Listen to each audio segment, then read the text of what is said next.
नमस्कार दोस्तों, concept plus academy के यूट्यूब चैनल पर आपका स्वागत है।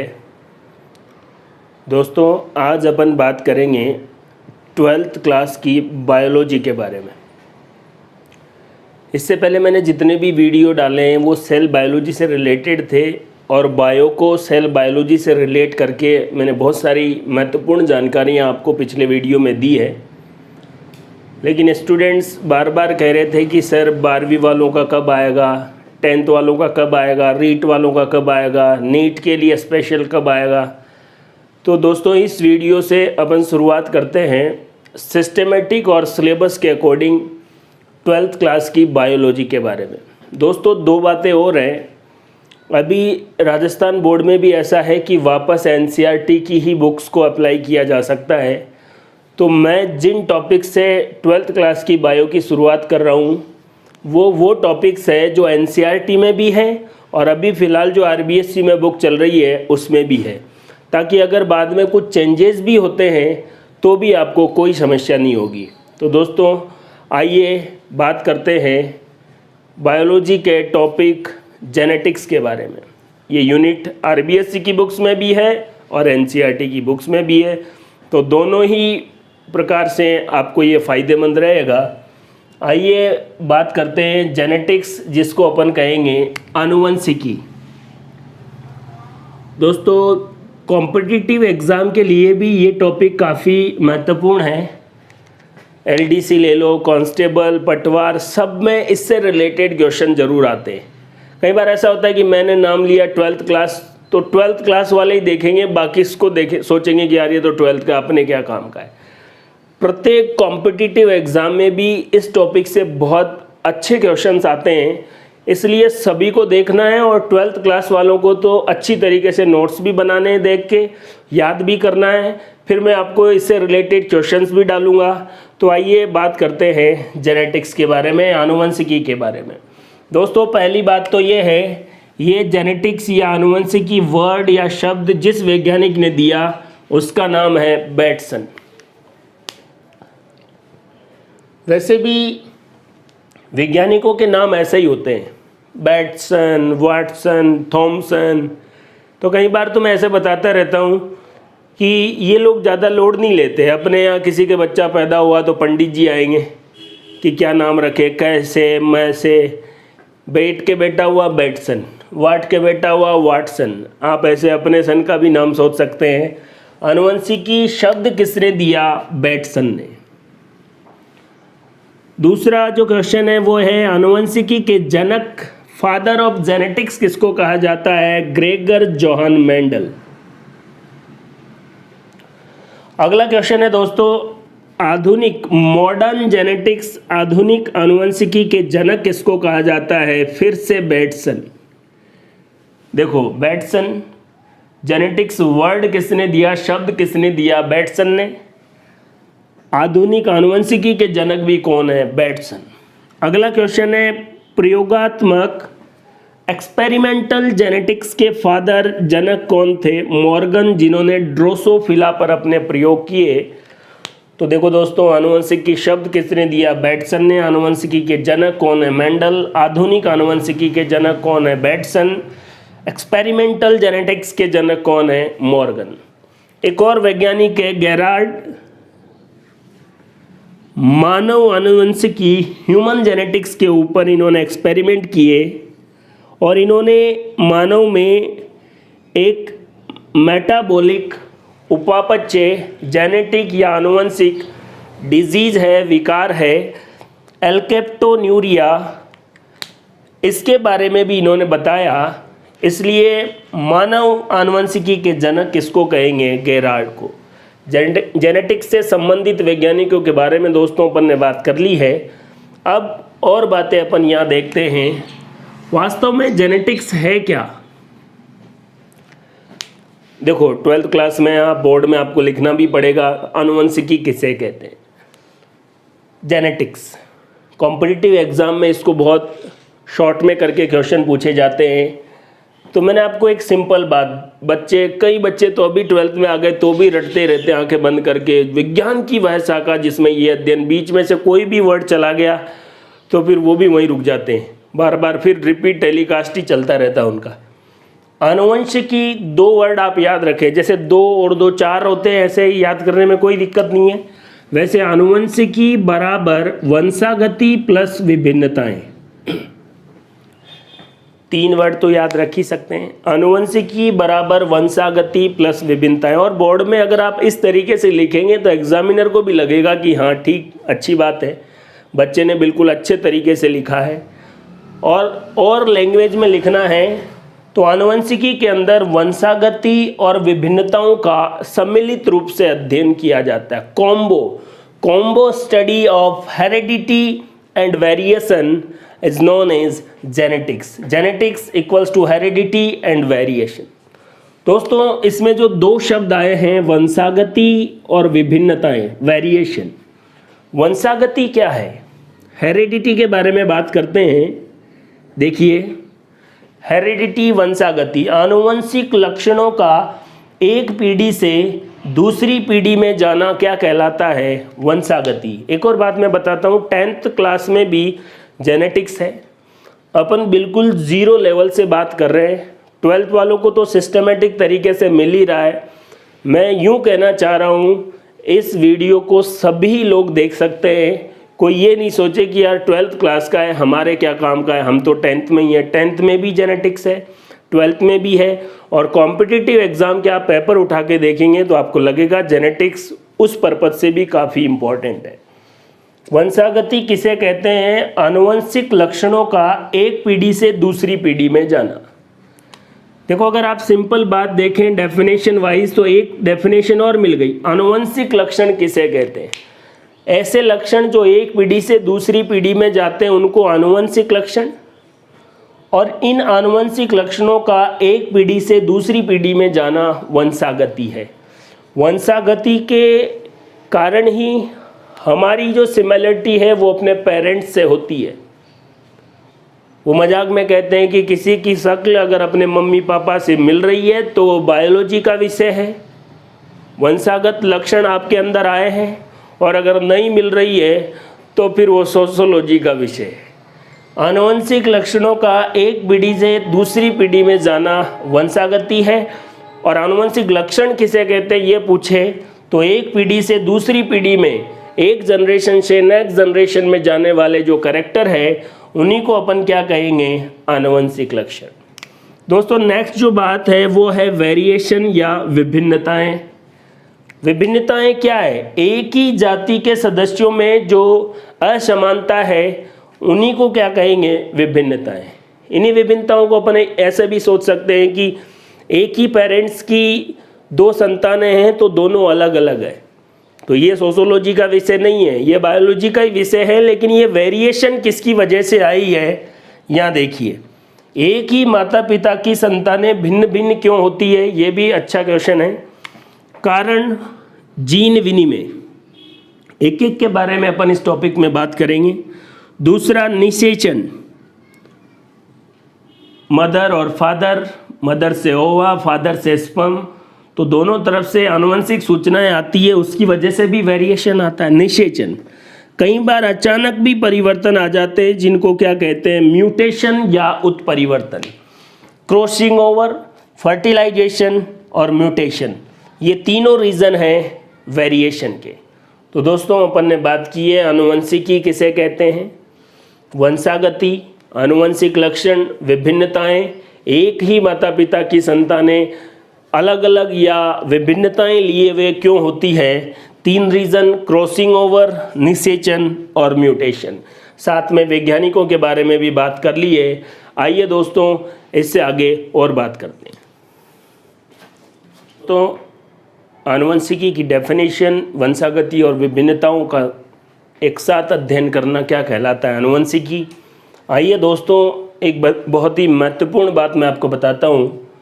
दोस्तों जब भी जेनेटिक्स बात करेंगे तो गुणसूत्र, समजात गुणसूत्र, इस पर जीन पाई जाती है, बहुत बातें होगी, बार बार आएगा। वैसे मैं भी आपको नॉर्मल तरीके से सीधा गुणसूत्र, समजात गुणसूत्र क्या जीन है, एलील, युग्म, विकल्पी किसको कहते हैं ये बात कर सकता हूँ, लेकिन पहले आपको आइडिया होना चाहिए कि गुणसूत्र है क्या। आइए बात करते हैं दोस्तों एक शुगर या शर्करा होती है पेंटोज शुगर, इसकी स्ट्रक्चर क्या फॉर्मूला है वो भी अपन बात करेंगे जब बायोमोलिक्यूल जैव अणु वाला टॉपिक पढ़ेंगे। अभी आप इतना याद रखें, शर्करा का नाम है पेंटोज शुगर, 5 कार्बन होते हैं। और दोस्तों कार्बोहाइड्रेट जो होता है ना, उसमें जितने कार्बन होते हैं उतने ही जल के अणु होते हैं। तो ये देखो जल के अणु भी 5 होंगे। तो अगर इसको पूरा सही सॉल्व करके लिखेंगे तो ये पेंटोज शुगर का फॉर्मूला हो गया। पेंटोज शुगर 2 टाइप की होती है, राइबोज और deoxy ribose sugar. Ribose sugar का फॉर्मूला तो यही होता है डीऑक्सी राइबोज, मतलब राइबोज शुगर में से डी बाहर निकालना। क्या बाहर निकला? ऑक्सी। मतलब इस राइबोज शुगर में से एक ऑक्सीजन बाहर निकाल दें तो ये किसका फॉर्मूला हो जाएगा? डीऑक्सी राइबोज शुगर का। और डीऑक्सी राइबोज शुगर डीएनए में पाई जाती है और राइबोज शुगर आरएनए में पाई जाती है। तो अपन पहुंच चुके हैं डीऑक्सी राइबोज शुगर और उसका फॉर्मूला। और ये कार्बोहाइड्रेट का अपवाद भी है क्योंकि इसमें एक ऑक्सीजन कम होने की वजह से जितने कार्बन है उतने जल के अणु नहीं हो पा रहे। डीऑक्सी राइबोज शुगर से कौन जुड़ा? नाइट्रोजन बेस, नाइट्रोजन क्षारक। डीएनए है इसलिए एडेनिन, थाइमिन, ग्वानिन और साइटोसिन एटीजीसी ये जुड़ते हैं। मैं आपको याद दिला दूं, नाइट्रोजन क्षारक से आइडिया लग सकता है कि डीएनए प्रोकैरियोट है या यूकैरियोट। इसके बारे में मैं पिछले वीडियो में भी बता चुका था। यहाँ पर भी थोड़ी सी बात है, अगर जीसी ज़्यादा है तो प्रोकैरियोट डीएनए और एटी ज़्यादा है तो यूकैरियोट डीएनए। दोस्तों डीऑक्सी राइबोज शुगर और नाइट्रोजन बेस दोनों आपस में मिले और इन दोनों के मिलने से क्या बना? न्यूक्लियोसाइड। न्यूक्लियोसाइड बना। और इस न्यूक्लियोसाइड से अगर फॉस्फेट आके जुड़ गया, ये जो है ये है फॉस्फेट। अगर आप ध्यान से देख पा रहे हैं तो आपको दिख भी रहा है, फॉस्फेट के ऊपर जो चार्ज है, जो आवेश है वो नेगेटिव है, -3 है। दोस्तों न्यूक्लियोसाइड और फॉस्फेट आपस में मिले और क्या बन गया? न्यूक्लियोटाइड। बहुत बच्चों को मैंने कॉपी में गलत करते हुए देखा है। वो जब पढ़ाते हैं तब उनको लगता है कि इजी है, बाद में साइड और टाइड में ही कंफ्यूज हो जाते हैं।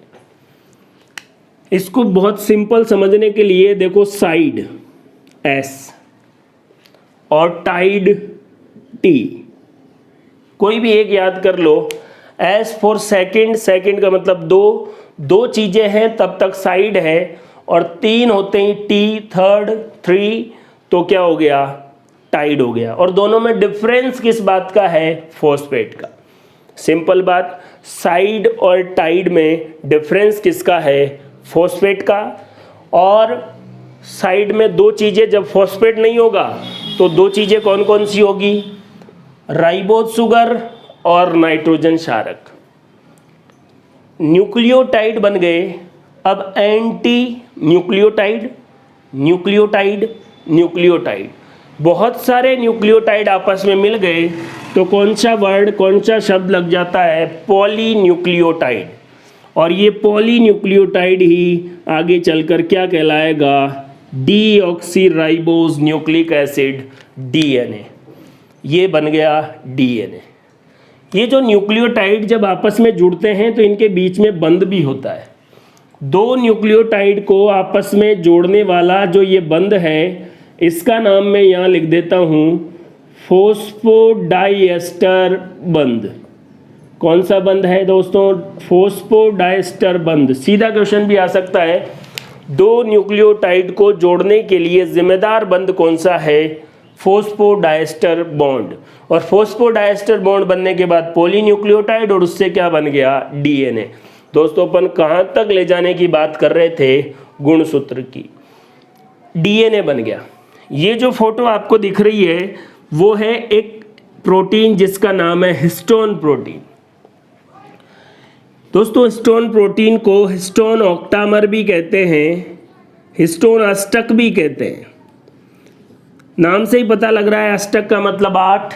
ये देखो 1 2 3 4 यूनिट, ये 1 2 3 4 यूनिट, तो टोटल 8 सब यूनिट है, इसलिए इसको हिस्टोन ऑक्टामर कहते हैं। और ये प्रोटीन कौन सी है? Histone protein. दोस्तों हिस्टोन प्रोटीन जो है, आपको मैं एक और बात बता दूं, प्रोटीन जो है वो किससे मिलके बनी है? ए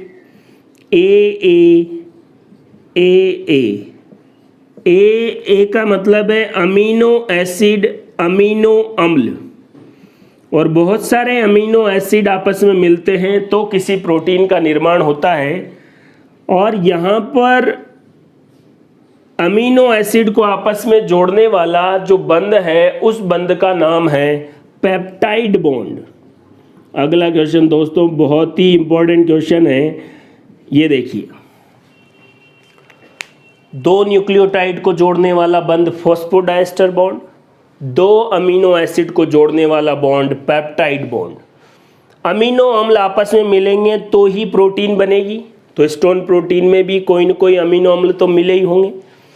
हिस्टोन प्रोटीन में ज़्यादातर जो अमीनो एसिड है वो 2 है, आर्जिनिन और लाइसिन।